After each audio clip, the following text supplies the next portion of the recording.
Comment calculer une heure? Ben ça, c'est une question qui revient dans des exercices très différents. Alors, la question, ce sera la même, calculer une heure, mais ça fait appel à des techniques complètement différentes. Si vous êtes dans de la géométrie dans l'espace, pourquoi on pourrait vous demander de calculer une heure?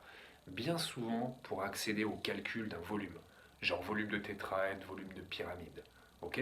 Parce que dans la formule du volume, un tiers fois l'aire de la base fois la hauteur, on a besoin d'une aire de base.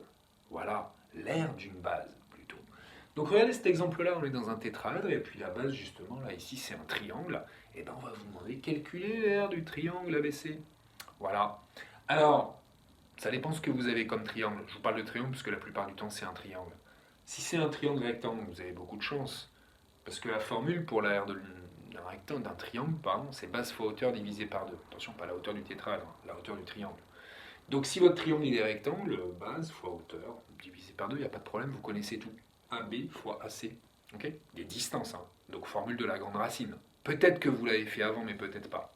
Si le triangle il est isocèle ou équilatéral, bah, une hauteur, vous avez une propriété qui vous dit que la hauteur c'est aussi la médiane.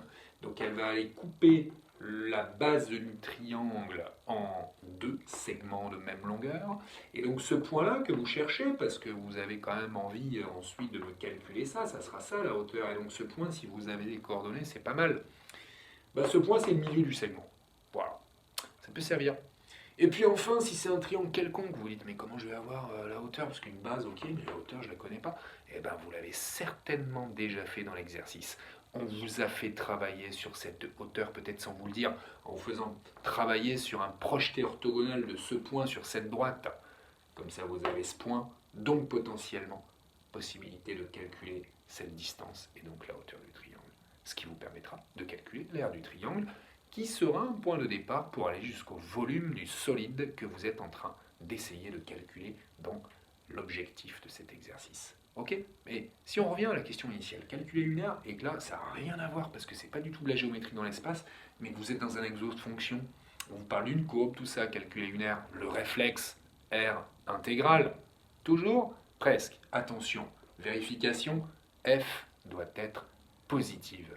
Alors, sur l'intervalle sur lequel on travaille, c'est-à-dire l'intervalle AB, qui forme en fait les frontières du domaine dont je veux calculer l'aire. Alors attention, F positive, il faut l'écrire. Peut-être que vous l'avez déjà fait. Allez voir les questions précédentes. Vous avez peut-être prouvé que F est positive. Si vous ne l'avez pas fait, ça passe par une étude de signe de la fonction F. C'est souvent très rapide parce qu'à ce moment-là, si la question c'est vraiment calculer une aire, si l'étude de signe était compliquée, on vous l'aurait vraiment fait faire avant. Ok?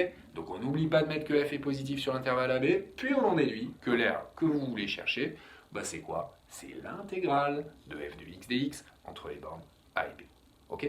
Dernier petit cas, si en fait c'est une aire entre deux courbes, rappelez-vous l'aire entre deux courbes, ça va pas être l'intégrale de f, ça va être l'intégrale de f moins g avec la vérification préalable que f moins g est positive. Et dans ce cas-là, il faut avoir fait la position relative avant. Certainement, ça a été une question que vous avez faite un petit peu plus tôt dans l'exo.